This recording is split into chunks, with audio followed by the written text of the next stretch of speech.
السلام عليك يا سيدي. السيدة كانت بتكشف اهي عند دكتور ودانها تعباها، فألف سلامة. الدكتور قلقنا شويتين وربنا يسترها، ربنا يسترها يا رب ويشفعها فيها يا رب. كاتب لها قطر عشان خاطر دينها فيها فطريات وربنا يسترها. خليكم معانا ايه، هنقعد كده نتكلم في التفاصيل دي. انا عايز اقول لاسيل الف مليون سلام عليك يا حبيبتي. بعد الشر طبعا يا جماعه، انا ما عرفتش اصور انا عند الدكتور، يا دوبك طلعنا في الشارع وشفته انا جاي من عند اسيل يا جماعه عندها في ودانها. بقالها اسبوعين كده تعبانه. يعني بس ما كانتش بالشكل ده، يعني بقى لها كده يومين، يعني بقى لها فتره، ولكن من يومين شدت عليها، فقلنا ناخدها النهارده. عندنا الجمعه في دكتور اخصائي كبير اذن وانف وحنجره، كشف عليها وقال كتب لها علاج، وقال الاسبوع اللي جاي هتروحي الجمعة الجاية. الجمعه الجايه نشوف كلها تنظيف، وهو خايف من حاجات، ربنا يا رب ربنا يستر. يجيب العوض سليمه. دعواتكم يا جماعه. دعواتكم لسيله وربنا وحده يعلم ان احنا بنحاول نحافظ على حياتنا وعلى بناتنا وعلى تربيتنا، ونحاول ان احنا ما يكونش في حياتنا اي خدوش ولا اي حاجه. واياكم لبناتي ولزوجتي، اياكم والفتنه، ربنا يستر يا رب. اياكم والفتنه، اللي احنا عايشين في زمن الفتن دلوقتي. عشان ما نطولش على حضراتكم بقى، ايه يوم الجمعه يوم ايه؟ يوم السمك. تعال بقى ايه، ناكل لقمه كده حلوه مع بعض وندردش مع بعض. يلا بينا. يلا بينا. قولوا الف سلامه لمين؟ ألف لسي سلامة وفاء لسي. برضو يعني بتذاكر ومش حابه تاكل سمك طبعا. هتاكل من اكل اللي هو دعواتكم لوفاء برضه، عشان هي برضه الدراسه تقيله عليها شويه. يلا الحمد لله تاكل هي رز بسمته وحاجات زي كده، فيلا خير. يلا بينا. يلا بينا. يلا يا سيدي. دي يا جماعة سفرتنا هنا النهاردة، فيها من خيرات الله اهي. السمك، سمك التونة، والرز اللي هو اللي الصيادية، وسمك البلطي، والسلطة، والحمد لله فضل ربنا كتير. وهنا برضو ايه معانا ايه، البصل وايه الكرات، الكرات طلع تمام. ويلا بينا ايه نقعد كده ناكل لقمة كده مع بعض. اتفضلوا معانا يا جماعه، لقمه هنيه تساوي 300. لا ده مليون.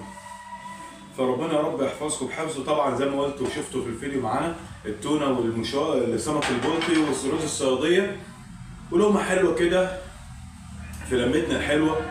ربنا يا رب يجعلها يا رب يعني لقمه كده يعني تنفعنا يا رب وتنفعكم. نسمي الله. اتفضلوا يا جماعه.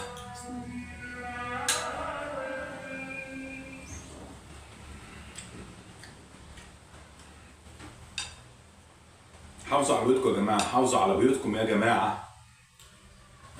خلوكم عندكم رقابه على اولادكم، بالذات لو عندكم بنات.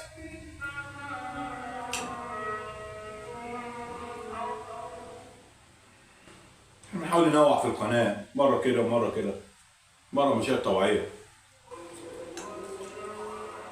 ومش ناسين والله التحديات، بس انا تعبان والله، واسيل كمان تعبت اهي، فدعواتكم لينا. ولو لحد عنده فكره عايزنا ان احنا نعملها يقول عليها. التونه جامده.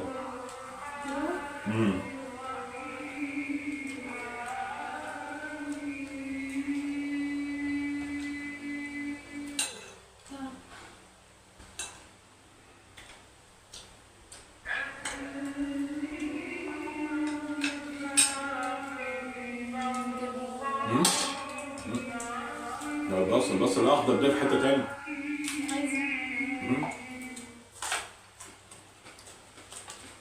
حتى عندك يا سيدي.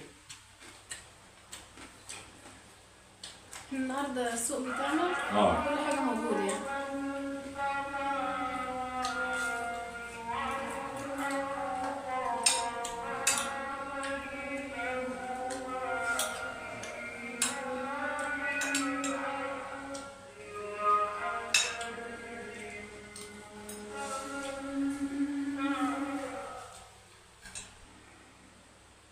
الساعه اتغيرت امبارح.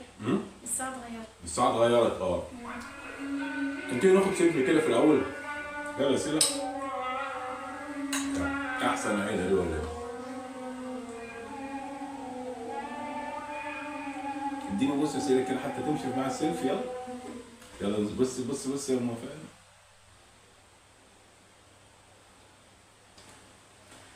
سيلفي كده ايه او الصورة داخل الفيديو كده.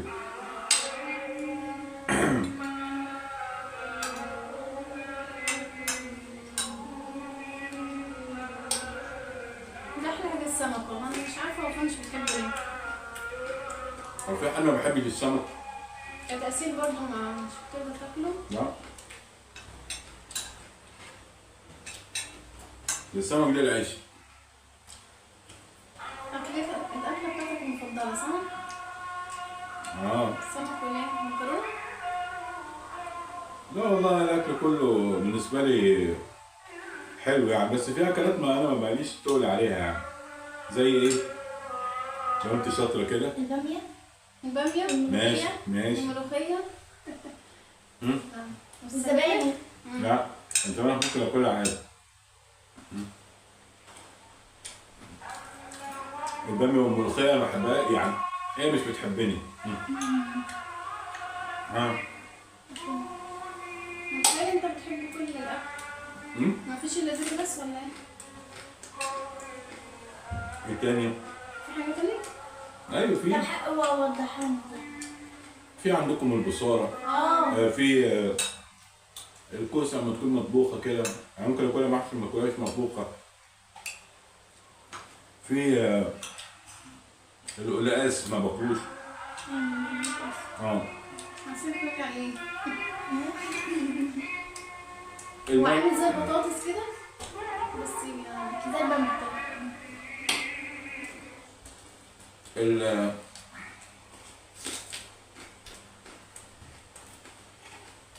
الايه تاني؟ انا بحب البامية. الايه تاني؟ ايه تاني؟ بس والدقة اللي احنا بنعملها الصبح دي في الفطور مش كلنا بناكلها برضه. الدقة بالسمسم؟ لا عادي والله، انا باكلها مسكرة بس. وزيت ها؟ اي حاجه يكون عليها زيت زيتون مش باكلها. هو زيت الزيتون ما اعرفش ماله معايا يعني، مش عارف. عشان ما نطولش على حضراتكم هنتابع بهذا القدر. وجمعة مباركة عليكم، ربنا يحفظكم يا رب، ودعاتكم يا سيدي الشفاء العاجل. اشوفكم على خير.